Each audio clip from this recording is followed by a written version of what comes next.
Encountering the Guru is the most divine experience in the world. ഗുരുക്കന്മാരെ കാണാത്തവർ ഉണ്ടാകില്ല. ലോകത്തെ ഇത്ര വിപുലമായ എല്ലാ വിദ്യകളും പകർന്നു തന്ന എല്ലാവരും ഗുരുക്കന്മാർ തന്നെ. എന്നാൽ ഗുരുവിനെ എത്ര പേർ അറിഞ്ഞിട്ടുണ്ട്, അനുഭവിച്ചിട്ടുണ്ട്?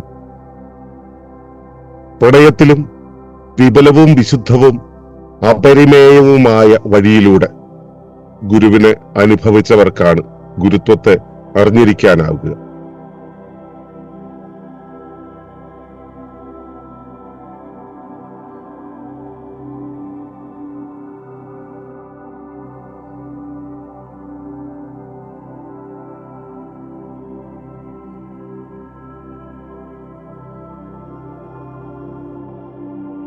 തുടർന്ന് കാണുന്നതിന് മുമ്പായി ഈ വിഷയം ഇഷ്ടമായെങ്കിൽ ഒന്ന് ലൈക്ക് ചെയ്യുക, കമന്റ് ചെയ്യുക, ഷെയർ ചെയ്യുക. നിങ്ങൾ പ്രകൃതിയെ ഇഷ്ടപ്പെടുന്നുവെങ്കിൽ ഈ ചാനൽ സബ്സ്ക്രൈബ് ചെയ്യുക.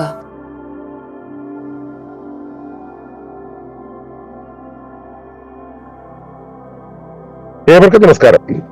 ശുഭകരമാകട്ടെ, ദിനം സന്തോഷകരമാവട്ടെ, സൗഖ്യകരമാകട്ടെ, അനുഭവങ്ങളും അനുഭൂതികളും നമ്മെ ഏവരെയും നയിക്കുമാറാകട്ടെ. ഇന്നലെ ഗുരുത്വം എന്നുള്ള വിഷയത്തെക്കുറിച്ചുള്ള ഒരു വെബിനാറിലൂടെ നമ്മൾ യാത്ര ചെയ്തിരുന്നു. അപ്പോ പറയാൻ തോന്നിയത്, പറയാൻ വിട്ടുപോയത് ഒക്കെ ആയ ചില കാര്യങ്ങൾ കൂടെ ഇന്ന് രാവിലെ പറഞ്ഞേക്കാമെന്ന് കരുതി. പ്രണയത്തിന്റെ മഹത്തരമായ അവസ്ഥയെക്കുറിച്ച് റൂമിയും ജിബ്രാനും ഒക്കെ അടക്കമുള്ള ഒരുപാട് പേർ എഴുതി നമ്മളോട് സംവദിച്ചിട്ടുണ്ട്. പ്രണയം എന്ന് പറയുന്നത് ലോകത്തിലെ ഏറ്റവും മഹോന്നതമായ വികാരമാണെന്ന് പറയുന്നു. അമ്മയോടുള്ള ആ ഒരു അടുപ്പം കഴിഞ്ഞാൽ കേട്ടോ, അമ്മയുമായിട്ടുള്ള അമ്മയും കുഞ്ഞും തമ്മിലുള്ള ബന്ധമാണ് ഏറ്റവും ഉദാത്തമായതിൽ. അത് കഴിഞ്ഞാൽ പിന്നെ പ്രണയമാണെന്ന് പറയുന്നു. പ്രണയം എന്നുള്ളത് എല്ലാവരിലും ഉണ്ടാകുന്ന, എല്ലാവർക്കും അറിയാൻ കഴിയുന്ന, എല്ലാവർക്കും അനുഭവവേദ്യമാകുന്ന ഒരു കാര്യമായത് കൊണ്ടാണ് ഈ പ്രണയം എന്നുള്ളതിന് ഇത്രയേറെ മേൽക്കോയ്മ കിട്ടിയത്. മഹത്തുക്കൾക്കിടയിൽ, വിജ്ഞാന ഭണ്ഡാരങ്ങൾക്കിടയിലൊക്കെ അങ്ങനെ ഒരു അവസ്ഥ വന്നത് അതുകൊണ്ടാണ്. എന്നാൽ അതിൽ പലരും അനുഭവിക്കാത്ത, പലർക്കും ലഭിക്കാത്ത ഒരു വഴിയാണ് ഗുരുവിന്റെ വഴി. പ്രണയം എന്ന് പറയുന്നത് ഇപ്പോ സൂഫി ചിന്താധാരയിൽ പ്രണയം എന്ന് പറയുന്നത് മറ്റൊരു വ്യക്തിയോടുള്ള പ്രണയത്തിനേക്കാളും ഈശ്വരന്റെ അല്ലെങ്കിൽ ഈശ്വരീയത്തോടുള്ള ആ ഒരു പ്രണയമാണ് എന്നുള്ളതാണ്. പക്ഷെ അതെല്ലാം തന്നെ സാങ്കല്പികമാണ്. ഈശ്വരനുമായിട്ടുള്ള ഒരു അറിവ് എന്ന് പറയുന്നത് വെറും ആനുഭൂതികമായിട്ടുള്ള ഒരു അറിവാണ്, അനുഭവപരമല്ല, അത് ആനുഭൂതികമാണ്. എന്നാൽ ഈശ്വരീയം എന്നുള്ള ഒരു അവസ്ഥയെ നമുക്ക് സംവേദനക്ഷമമാക്കി തരുന്ന, നമ്മുടെ മുന്നിൽ പ്രത്യക്ഷമായി നമുക്ക് മനസ്സിലാകാവുന്ന ഭാഷയിൽ നമ്മളോട് സംവദിക്കുന്ന ഒരു ഗുരു, അങ്ങനെ ഒരു ഗുരുവിനെ എത്ര പേർക്കറിയാം? നമുക്ക് അറിവ് പകർന്നു തരുന്നവരാണ് ഗുരു എന്നുള്ള വിശ്വാസമാണ് പൊതുവിൽ ലോകത്തുള്ളത്.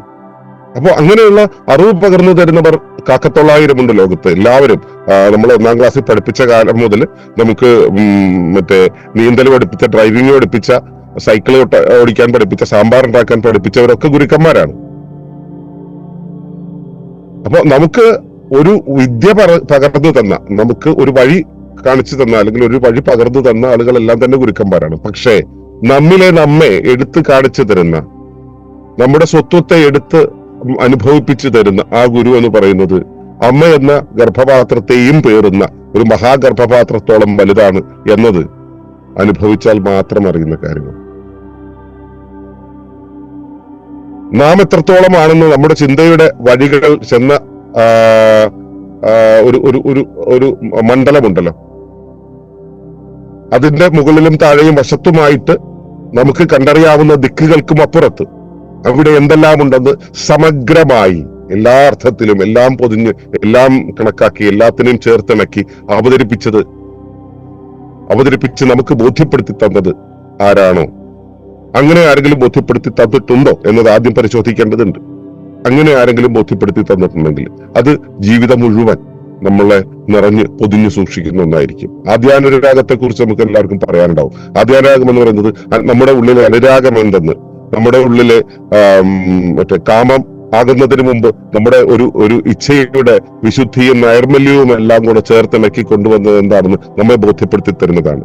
അതുകൊണ്ട് തന്നെ ആദ്യാനുരാഗത്തെ മിക്കവാറും പേർക്ക് മറക്കാൻ കഴിയില്ല. ആദ്യാനുരാഗം നമ്മുടെ ജീവിതാന്ത്യം വരെ നമ്മളോടൊപ്പം ഓർമ്മയിൽ യാത്ര ചെയ്യും.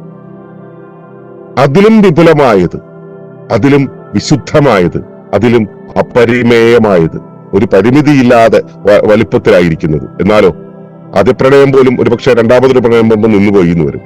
പക്ഷെ ഗുരുവുമായിട്ടുള്ള ബന്ധം എന്നുള്ളത് ഒരിക്കലും തീരില്ല. മരണം വരെ അത് നമ്മോടൊപ്പമാണ്. കാരണം നമ്മൾ ആ മഹാഗർഭപാത്രത്തിലാണ്, അത് നമുക്കുണ്ടാക്കി തന്ന ബോധ്യത്തിന്റെ ഗർഭപാത്രത്തിലാണ്. എന്നാൽ ഇത് എത്ര പേർക്ക് അനുഭവിക്കാനാകുന്നുണ്ട് എന്നതൊരു കാര്യമുണ്ട്.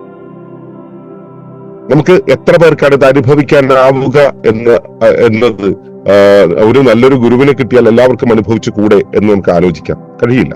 കാരണം നിങ്ങൾ കോട്ടക്കാരന് ചെയ്തിട്ടുള്ളവർക്കറിയാം, എല്ലാവർക്കും എല്ലാം ബോധ്യമാകില്ല എന്ന്. ബോധ്യമാകുന്നവരെ തന്നെ ചിലർക്ക് ജ്ഞാനം കൊണ്ടായിരിക്കും, ചിലർക്ക് ഭക്തി കൊണ്ടായിരിക്കും, ചിലർക്ക് കർമ്മം കൊണ്ടായിരിക്കും, ചിലർക്ക് ലയം കൊണ്ടായിരിക്കും, ഏതെങ്കിലും വിധത്തിലായിരിക്കും. എല്ലാവർക്കും ഒരുപോലെ അറിയണം എന്നില്ല. യുക്തി കൊണ്ട് ഈ കാര്യങ്ങളെ കാണുന്നവർ, യുക്തി കൊണ്ട് മാത്രം കാണുന്നവർ, നമ്മുടെ കൂട്ടത്തിൽ വന്ന പലരും യുക്തി കൊണ്ട് ഇതിനെ അറിഞ്ഞതിന് ശേഷം പിന്നീട് അതിനെ സമഗ്രമായി കാണാനുള്ള ഒരു വഴിയിലേക്ക് പതുക്കെ ഒഴുകിയെത്തിയിട്ടുണ്ട്. ജ്ഞാനത്തിന്റെ ഒരു തലത്തിലേക്ക് ഒഴുകിയെത്തിയിട്ടുണ്ട്. പക്ഷെ പലരും യുക്തി കൊണ്ട് കണ്ടറിയുമ്പോൾ, ഞാൻ ഈ കഴിഞ്ഞ കാലത്ത് കടന്നുപോയ കുറെ വ്യക്തികൾ, അവരൊക്കെ എന്നോടുള്ള എൻകൗണ്ടറിലല്ല അവർക്ക് ഇഷ്യൂ കാണുന്നത്. അവര് ലോകത്തെ കാണുന്ന കാഴ്ചയിൽ, അവരുടെ ചുറ്റുമുള്ള ഗുരുക്കന്മാരെ കാണുന്ന കാഴ്ചയിൽ അവരറിയാതെ പോകുന്നു. അതിലൊന്നും പ്രാധാന്യമില്ല എന്ന ഒരു നിഗമനത്തിൽ അവരെത്തുന്നു. അവർക്ക് ചുറ്റുമുള്ള ഗുരുക്കന്മാർ, അവർക്ക് വഴി കാണിച്ചു കൊടുത്തവർ അവരൊന്നുമല്ല. താൻ തന്നെയാണ് ഇതെല്ലാം അറിഞ്ഞത്. താൻ തന്നെയാണ് തന്റെ കാര്യഗുരു തന്നെയാണ് കാരണഗുരു. അതുകൊണ്ട് താൻ എന്നുള്ള വ്യക്തിയും തന്റെ ചിന്താമഥനങ്ങളുമാണ് അതിന് കാരണമെന്നുള്ള ധാരണയിലേക്ക് അവരെത്തി നിൽക്കുന്നു. അതുകൊണ്ട് മറ്റൊന്നിനും സ്ഥാനമില്ല എന്ന അഹങ്കാരത്തിലേക്ക് അവരെത്തി നിൽക്കുന്നു. അത്തരം ഒരു അഹങ്കാരമുണ്ടെങ്കിൽ നമ്മുടെ മുന്നിലൂടെ കടന്നു പോകുന്ന, നമുക്ക് വഴി കാണിച്ചു തരുന്ന, നമ്മളാക്കുന്ന ആ ഗുരുവിന്റെ സാന്നിധ്യം നമ്മൾ അറിയാതെ പോകും. അതിന്റെ വിശുദ്ധത, അതിന്റെ മഹനീയത, അതിന്റെ അപരിമേയത നമ്മൾ അറിയാതെ പോകും. അതറിയണമെങ്കിൽ നമ്മൾ തുറന്നു വെക്കണം. നമ്മെ നാമാക്കി മാറ്റുന്ന ആ ഒന്നിന്റെ കൈകളിലേക്ക് നമ്മളെ ഇട്ടുകൊടുക്കണം. ഒരു കളിമണ്ണ് കുശവന്റെ കയ്യിലിരുന്ന് കുടമാകുന്നത് പോലെ, അല്ലെങ്കിൽ ഒരു പാത്രമാകുന്നതല്ലേ, അല്ലെങ്കിൽ ഒരു ഭംഗിയുള്ള ശില്പമാകുന്നത് പോലെ കളിമണ്ണായിത്തീരാൻ നമ്മൾ ഗുരുവിന്റെ കൈകളിലേക്ക് ഇട്ടുകൊടുത്താൽ ഗുരു അതിന്റെ തനതായ രൂപത്തിലേക്ക് ആക്കി തീർക്കും. ഉറപ്പാണ്, നമുക്ക് നമ്മുടേതായ ധർമ്മങ്ങൾ ചെയ്യാനുണ്ട്, നമുക്ക് നമ്മുടേതായ രീതിയിൽ കാര്യങ്ങൾ ചെയ്ത് തന്നെ മുൻപോട്ട് പോകുവാനുണ്ട്. ഗുരു അതിന്റെ വഴിയാണ് കാണിച്ചു തരുന്നതെങ്കിൽ പോലും ഗുരുവിന്റെ കൈകളിലേക്ക് നമ്മളെ ഇട്ടുകൊടുത്താൽ അതിന്റെ സ്വതസിദ്ധമായ ഒരു ഭാവത്തിലേക്ക് ഒരു വഴിമാറ്റം ഉണ്ടാകും. ഇത് അനുഭവവേദ്യമാകേണ്ട കാര്യമാണ്. പറഞ്ഞറിയേണ്ട കാര്യമല്ല, കണ്ടറിയേണ്ട കാര്യമല്ല, അനുഭവിച്ച് സ്വയം ബോധ്യപ്പെട്ട് ഉണരേണ്ട കാര്യമാണ്. ഇത് അറിഞ്ഞതിന്റെ വെളിച്ചത്തിലാണ് ഞാൻ. അതുകൊണ്ട് ഇതെനിക്ക് പറയാനുള്ള ധൈര്യമുണ്ട്, അതെനിക്ക് പറയാനുള്ള ആർജവമുണ്ട്, അത് പറയുന്നതിൽ എനിക്ക് സന്തോഷമുണ്ട്. നിങ്ങളുടെ മുന്നിൽ നിങ്ങളുടെ ഗുരുത്വങ്ങൾ ശരിയാം വിധം പ്രവർത്തിക്കട്ടെ. ഇന്നോളം നിങ്ങളാക്കിയ എല്ലാ ഗുരുക്കന്മാരും അതിലെ യഥാർത്ഥത്തിൽ നിങ്ങളാരെന്ന് കാണിച്ചു തന്ന ആ ഗുരുവിന്റെ അതിലൂന്നിക്കൊണ്ട് എല്ലാ ഗുരുത്വങ്ങളും നിങ്ങളിൽ കൃത്യമായി പ്രവർത്തിക്കട്ടെ എന്ന് ഞാൻ പ്രാർത്ഥിക്കുന്നു. എന്റെ മഹാഗുരുവിന്റെ അനുഭവം എനിക്കുണ്ടായതുപോലെ, അദ്ദേഹത്തിന്റെ അനുഗ്രഹങ്ങൾ എനിക്കുണ്ടായ പോലെ, അത് നമ്മളിലേക്ക് ഈ ഒരു പരമ്പര എന്ന രീതിയിൽ പകർന്ന് ഈ ഗോത്ര സമൂഹത്തിന്റെ എല്ലാ ആളുകളിലേക്കും പകർന്നെത്തട്ടെ എന്നും പ്രാർത്ഥിക്കുന്നു. നന്ദി, നമസ്കാരം.